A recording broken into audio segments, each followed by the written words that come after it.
Hello students, welcome to my channel. इस video में हम डिस्कस करने वाले हैं next form number 3 of Leibniz theorem. Okay, जैसे इसको अप्लाई करना है, जैसे हमने पिछले पार्ट में किए हैं first form and second form, उनमें हमने सिर्फ 2 फंक्शंस की प्रोडक्ट की है। ओके, अब ये फॉर्म इसमें होगा हमारे पास अब 3 फंक्शंस की प्रोडक्ट होगी। ओके, तो इसको कैसे सॉल्व करना है, बिल्कुल सिंपल है। देखिए, इसमें हम पहले तो फॉर्मूला जो यूज़ करेंगे दिस विल बी, ये हमने इसके पिछले से पिछले पार्ट में किया हुआ है, e⁻ax into sine bx plus c की फॉर्म आ जाए, चाहे e⁻ax into cos bx plus c की फॉर्म आए। ओके, तो इन दोनों के जो nth डेरिवेटिव होंगे, अगर मीन्स ये अगर हमारे पास y हैं, तो इनके दोनों के nth डेरिवेटिव क्या होंगे, nth derivative of these two functions will be a square plus b square raised to power n upon 2 e raised to power ax, अगर साइन होगा तो साइन लिखेंगे, कॉस होगा तो कॉस लिखेंगे, then bx plus c plus n into tan inverse b upon a।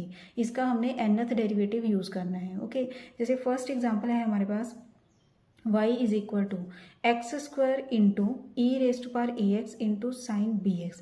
ये form number 3 ऐसी है कि इसमें हमारे पास ये दोनों इकट्ठे ही होंगे, e⁻ax into exponential into sine और कॉस। ओके, ये दोनों इकट्ठे होंगे और साथ में हमें एक्स स्क्वायर भी मिल सकता है, e⁻ax भी मिल सकता है, साइन या कॉस भी मिल सकता है। ओके, कोई भी फॉर्म हो सकती है। सिंपल हमने क्या देखना है कि ये दोनों होने चाहिए, दोनों e⁻x एंड साइन। जब भी हमारे पास 3 फंक्शंस की प्रोडक्ट होगी तो एक्सपोनेंशियल इंटू साइन और कॉस पक्का होगा, साथ में थर्ड फंक्शन कोई भी हो सकता है। ओके, अब इसको देखिए कैसे सॉल्व करना है। हमने पहले मैंने बताया है कि देखिए जैसे एक्स स्क्वायर हो गया। ओके, इसका तो हमने nth डेरिवेटिव निकालना है और जो एक्स स्क्वायर होगा इसको हम एक एज इट इज फंक्शन लेकर चलेंगे, क्योंकि next to next again and again जब हम इसका डेरिवेटिव निकालेंगे तो एक स्टेप के ऊपर जाकर ये 0 हो जाएगा। ओके, तो इसको हम लेंगे u एंड इसको हम लेंगे v। क्लियर, एंड u को तो एज इट इज ही रखेंगे एंड इसका हमने निकाल लेना है nth डेरिवेटिव। पहले ही nth डेरिवेटिव एज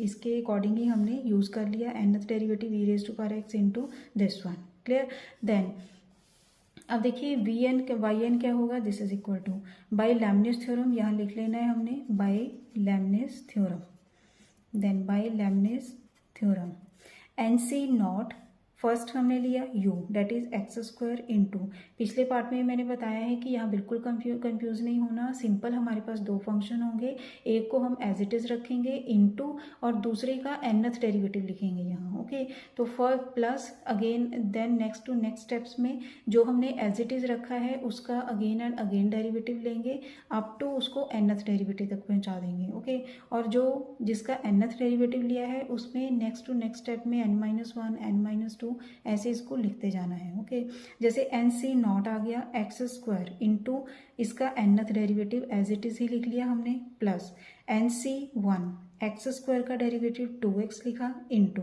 क्योंकि यहाँ क्या होगा अब n-1 n-1 क्या करना है हमने, जहाँ जहाँ n है, एक तो ये हो गया n, एक ये हो गया n, इन दोनों की जगह पर हमने n-1 लिख लिया, बाकी सारा सेम आ जाएगा।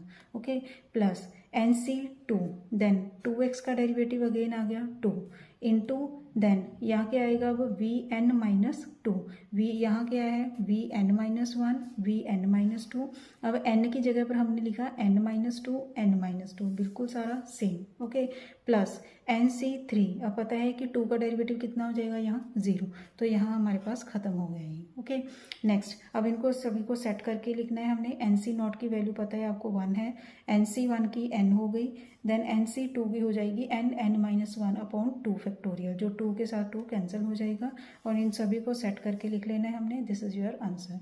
जितना देखने में मुश्किल लग रहा है कि 3 फंक्शंस आ गए और इनका nth डेरिवेटिव कैसे निकालना है, ये उतना ही सिंपल होगा क्वेश्चन। सिंपल हमने इनको लिखते जाना है, जैसे Vn आ गया nth डेरिवेटिव लिख लिया, Vn-1 आ गया, तो जहाँ जहाँ n है वहाँ n-1 ही रिप्लेस करना है हमने। ओके, जहाँ Vn-2 आ गया वहाँ n को हमने रिप्लेस करना है n-2।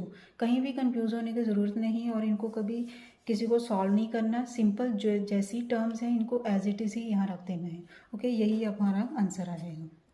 Clear students, I hope आपको ये तीनों ही फॉर्म समझ आ गई और ये जो चैप्टर हमने कंप्लीट किया है ये भी आपको समझ आ गया होगा। थैंक्स फॉर वॉचिंग, खुश रहिए, पॉजिटिव रहिए।